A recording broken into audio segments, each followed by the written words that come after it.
Magandang umaga po mga kapatid sa Pag-ibon. Bago ko po explain yung tungkol dito sa tinatawag natin Danfalo na Blue Series at saka Green Series.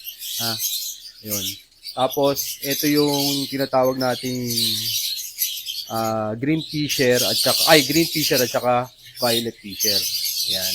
Bago po ako mag-umpisang magpaliwanag sa inyo, gusto ko po tanggalin nyo muna sa isip nyo yung parisan nung parang high mute or ano. Kasi ang ine-explain ko po ngayon, yung pong pundasyon muna na gagawin nyo pag mag-aalaga kayo ng Danfalo. Kasi dapat meron kayo nito. Meron kayong pinaka-basic na dalawa na ito yung nagpo-produce ng Danfalo nyo. At bago nyo siya, pag napaanak nyo na ito, doon nyo po ibangga yung mga high-end.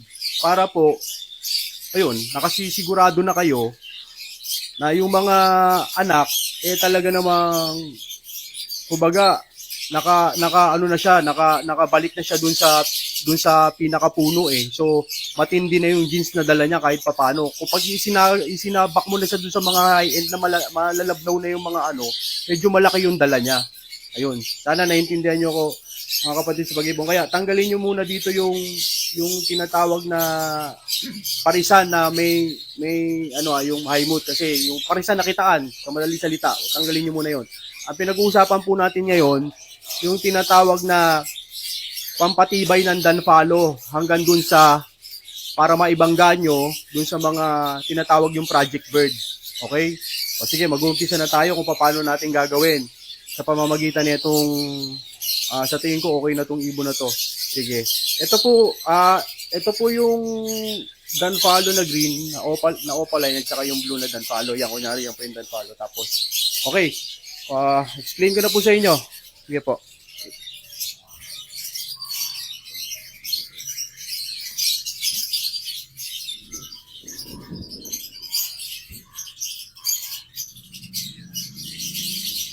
Lang ha. Okay, mga kapatid sa Pag-ibon, umpisa na po natin.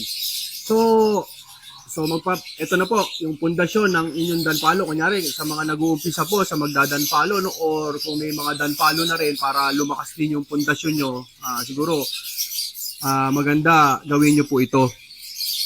Tapos yung mga anak po na ito, yun po yung gawin nyo na alam nyo na, pinaka magagamit nyo sa mga high-end para po pagdating nila doon sa mga panggaan ng mga high-end na matibay po yung Danfalo, hindi po namamatay, ganun ha.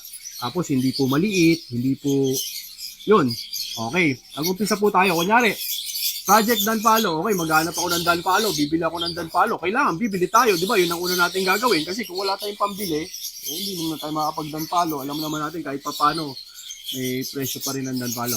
Okay, kunyari, nakabili na ako ng Danfalo. Ito po yung Danfalo Blue Opaline. Sa Opaline tayo kasi alam ko, mas maraming may Opaline. Green Danfalo, parehong lalaki. Kunyari, nakabili ako, Project Bird, dyan ako mag-uumpisa. Okay. Umpisahan natin dito sa green na Danfalo na cock. Tapos, bumili ako bumili na ako dalawang lalaki. Bumili naman ako ng puro babae. Itong ordinary normal green, paliwanag ko lang. Normal green at saka normal violet. Ayan, normal violet. Hindi po siya opaline Puro babae po yan. Puro babae kunyari. Yan, puro babae. Tapos ang lalaki lang po natin, itong dalawang Danfalo sa taas. Okay. So, paano natin gagawin yung parisan? Okay, simulan na natin. Sige. Etong green, siyempre, para sa pundasyon, ibabangga ko dito sa violet. Tama? Yan. Yan. Lahat ng magiging anak nila, itong green, tama? Green. Tapos, dapat pala may opaline ako kasi opaline nga pala to. Sorry, kukuha lang ako ng opaline wait lang. Ayun. Okay. Ito po yung yung parisan natin. Danfalo cock opaline at saka normal violet. Double factor violet, sorry. Bright factor violet na normal. So, ano ang iaanak niyan? So, yung parisan na yan, Ang iaanak niyan, ito. Wait lang ako, kuhanin ko lang. Yan. Lagay ko dito. Ayan. Para hindi hindi magulo. Lagay ko lang. Ang iaanak niyan, tayo lang ako para dito. Yan. Yan.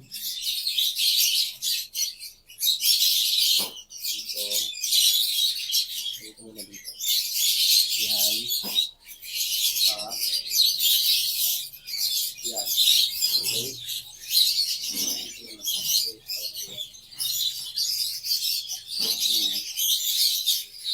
Okay. Ayan. Kung makikita nyo, yung pinagparis natin na Dan Palo Green, pinaris natin sa normal dark violet. Siyempre, ang iaanak niya, kasi komukak yung opaline, lahat babae. Split Dan, split blue, or split violet na sure hen na. Tama? So wala na kayong DNA, nakatipid na kayo, di ba? Sure hen. Tapos yung sa baba, ito naman, ang iaanak niya naman, yan huwag kayong magkamali pure green po yung yung opaline pure green po na opaline kaya hindi po siya mag-aanak ng blue muna doon muna tayo okay. Para ma-explain ko rin sa inyo yung blue.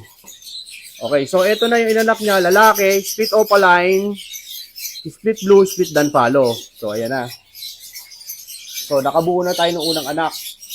So punta naman tayo doon sa tinatawag nating, balik ko na to, Dan Palo naman na para hindi tayo tapos na tayo sa green muna. Putulin muna natin yung sa green. Balik muna tayo ngayon, balik tayo sa blue na Dan Palo na opaline. Okay. Ngayon ko naman yan para hindi po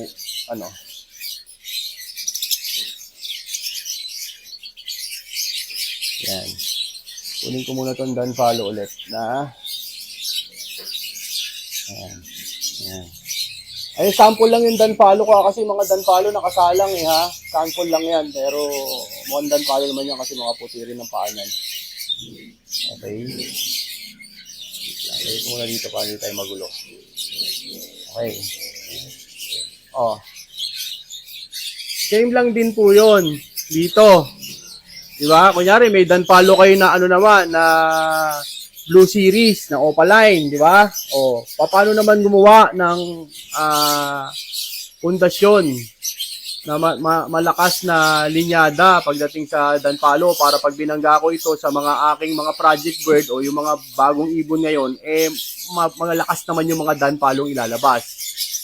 So ano naman ang gagawin natin? Babalik ta rin lang natin yun, di ba? So etong green, ipapalis mo kayo dito. Sa green na green t-shirt na normal green na t-shirt na mas maganda yung pure. Pero kung wala, okay lang din. Pero mas maganda yung pure sana kung meron kayong makakakilala na mabibila ng mga pure dyan, yun.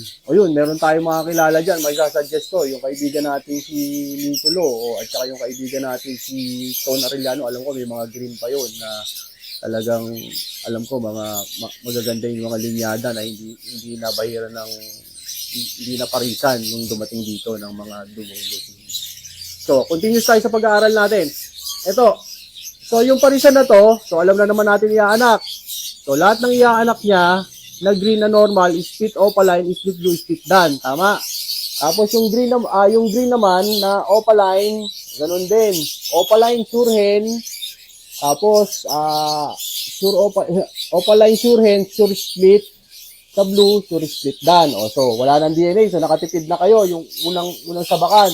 So, napaanak nyo na ngayon, di ba? Yung dalawa. So, parehong split yung dalawa. Kukunin nyo ngayon tigisang anak niyan. Pakabalik ko lang yung green, Di ba? Kukunin natin ngayon yung tigisang anak. So, tahimik lang kayo nag-breed. Hindi kayo nagpa-DNA. Wala kayong gastos. As in, 2 kak lang. 2 normal green at saka 2 normal violet. Okay. So, ngayon, kukunin natin yung anak. Di ba nag-anak sila ng lalaki na split opaline, split Dan Palo. Diba? Nag-anak sila. dito sa green. Kunyari yung green na danpalo, nag-anak na, kukunin ko yung lalaki dito, na anak niya, na split opaline, split danpalo, di ba? O yan. Kukunin ko ngayon. Yan. Ipat ko na ito isa. Yan. Ngayon, eto na yung anak niya, na lalaki. Ang karga nito, dahil lalaki yung opaline, tapos danpalo siya. So, ang karga nito, normal, split opaline, split danpalo, split violet. Tama? So, ito na. Lalaki to. Hindi na kayo pa-DNA. Ngayon, di ba natatandaan nyo, nagpares din tayo dito sa isa. Kukunin naman natin yung anak niya na babae naman. So, opaline yun. Tama? Opaline. Yan. Opaline. Ilalagay mo ngayon itong opaline na to. Ang karga nito, opaline, split violet, split dan, sure hen. Okay, pagpaparisin mo ngayon. Yan. Pag nagparis na yan, ang iaanak niyan,